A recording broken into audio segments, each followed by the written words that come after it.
Order of the day for the address in reply. Motion for an address in reply to His Excellency the Governor-General's speech from the throne. Mr Speaker. Chris Bishop. Mr Speaker, I move that a respectful address be presented to His Excellency the Governor-General in reply to His Excellency's speech. Mr Speaker, can I first congratulate you on your re-election as Speaker? I am sure you will continue to discharge the responsibilities of this office with skill and care. Can I also congratulate Deputy Speaker, the Honourable Chester Borrows, and the Assistant Speakers, Lindsay Tish, and my opponent in the hut, my friend, the Honourable Trevor Mallard.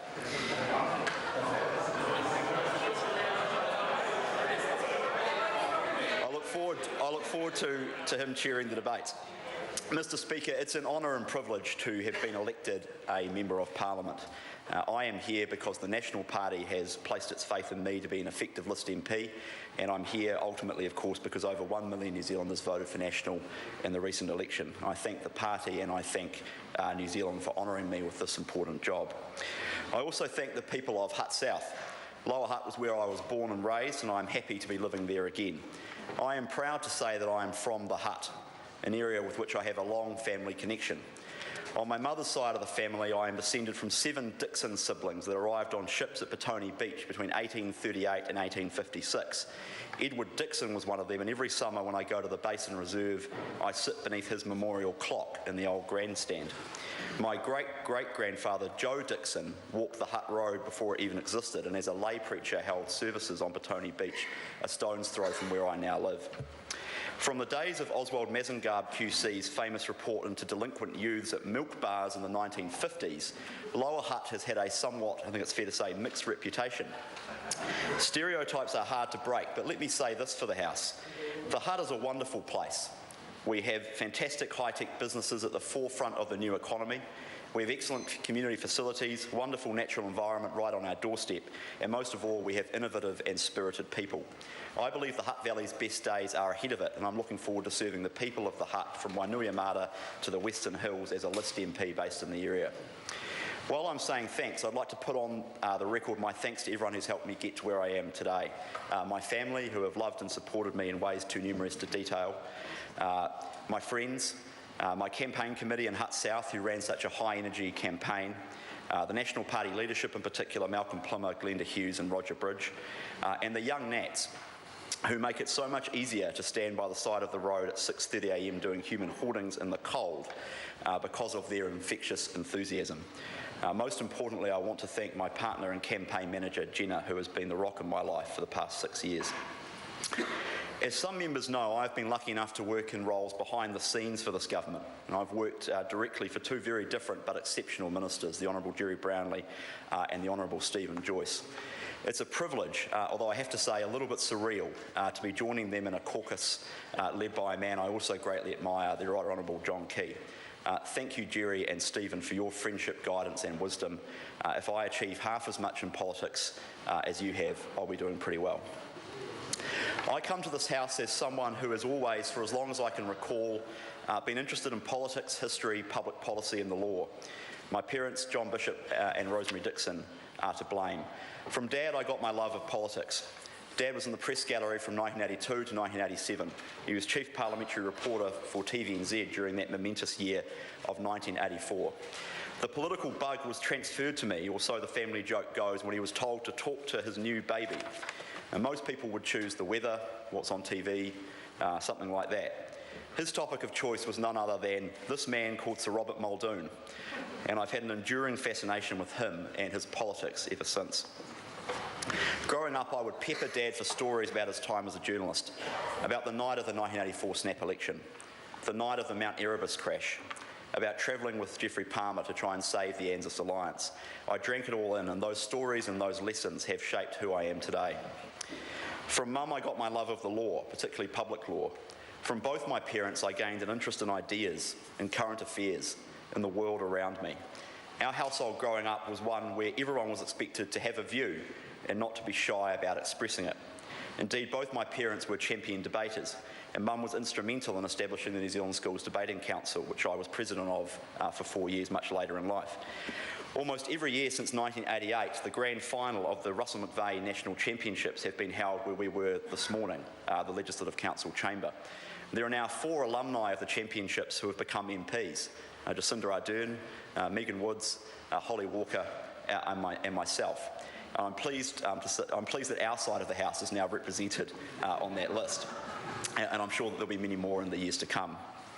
My dad's side of the family, although I should say not necessarily my dad, whose politics I don't know, is true blue. The Bishops were farmers at Hill End, outside Balclutha in South Otago. My papa Stuart joined Wright Stevenson in 1928 and worked for them until he retired, interrupted only by World War II, where he fought at Monte Cassino. Stuart and Cora Bishop almost certainly voted National their entire lives. They referred to national superannuation as Rob's lolly. My mother's side of the family could not be more different. They were Methodists in the great reforming progressive tradition and Labour voters to their toes. One great-grandfather was a wharfie who won the honoured 151-day loyalty card during the 1951 strike. My grandfather, Haddon Dixon, was a Methodist minister, a social activist, a director of Corso, and an inveterate follower of politics, the sort of man for whom Parliament TV was made. My nana was a progressive socialist.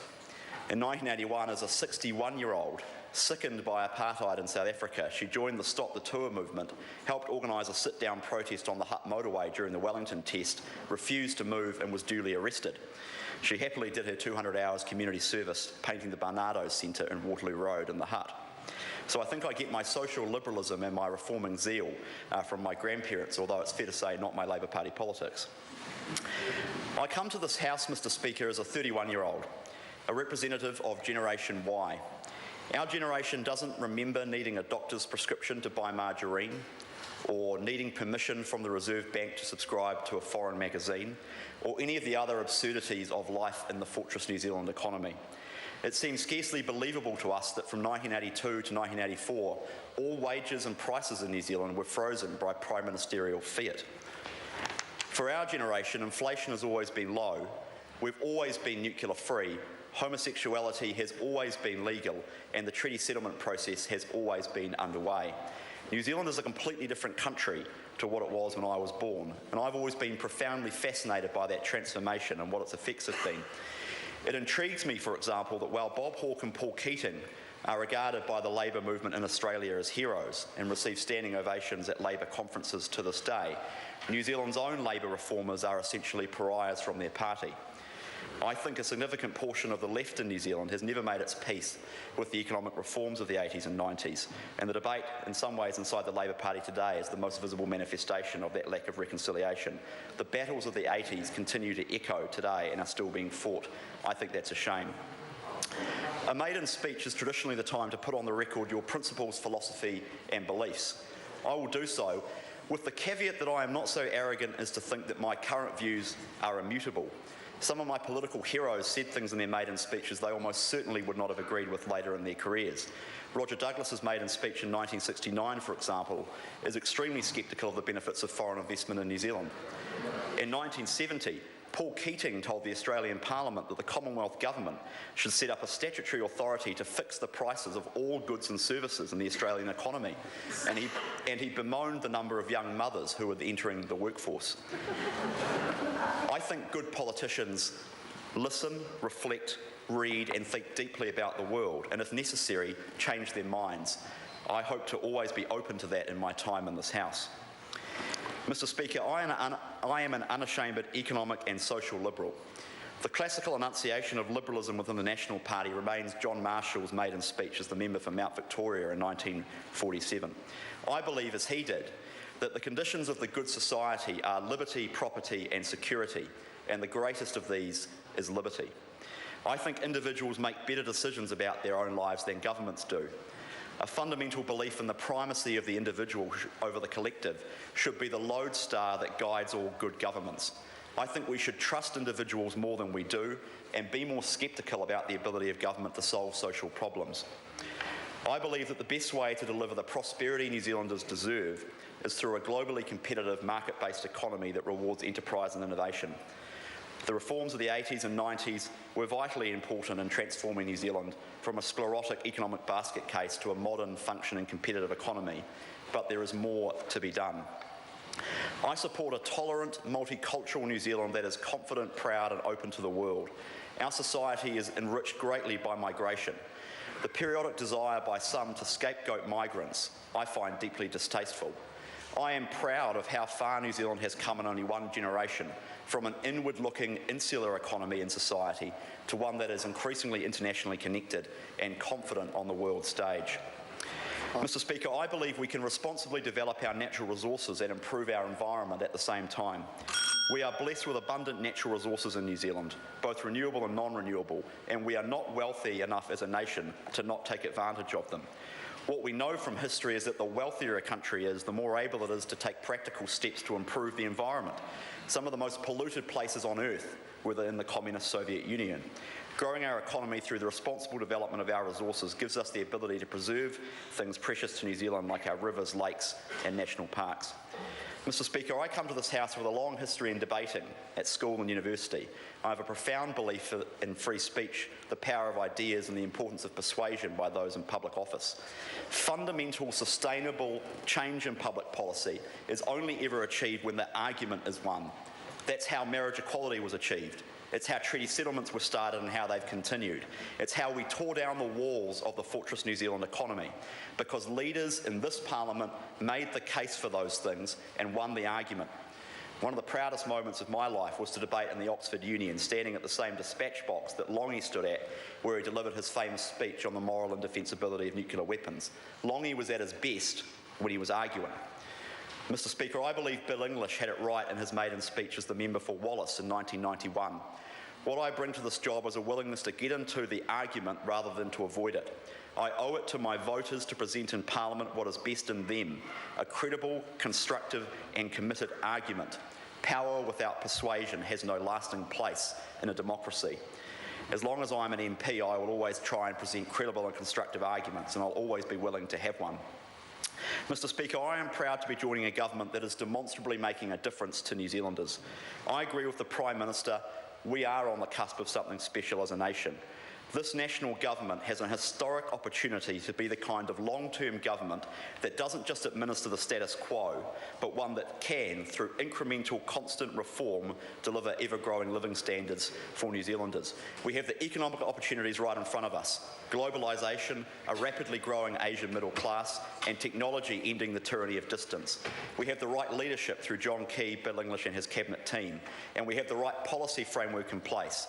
Smaller government through better government, openness to foreign capital and labour, a tax system that rewards hard work and enterprise, a growing culture of innovation, and most importantly, we have a fundamental belief in the power of the New Zealand individual and civil society. Mr. Speaker, this is a government that is governing with a hard head and a soft heart.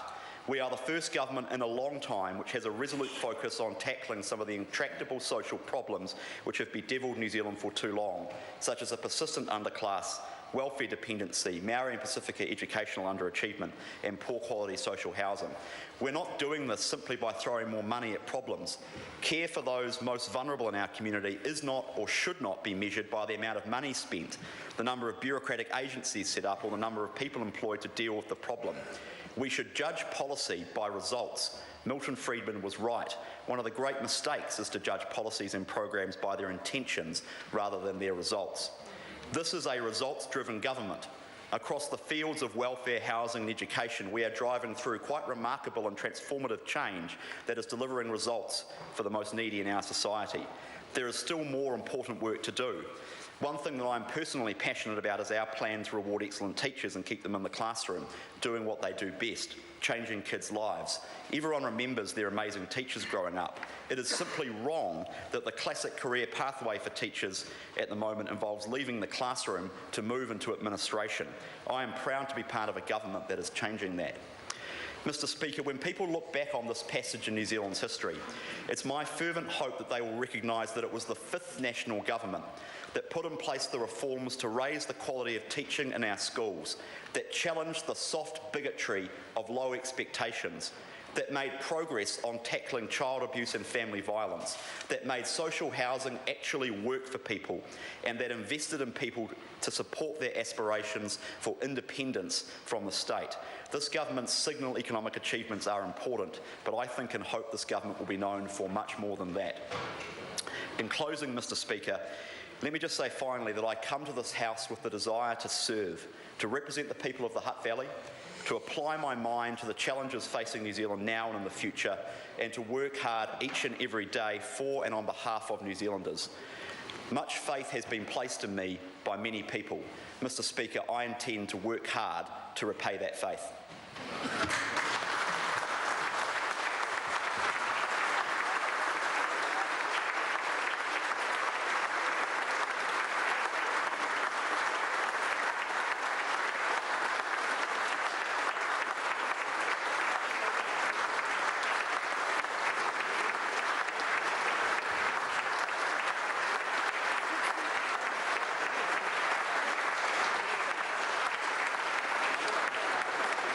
Order.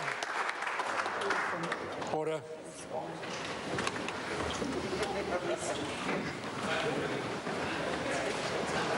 Barbara Kurigan. Mr. Speaker, I second the motion that a respectful address be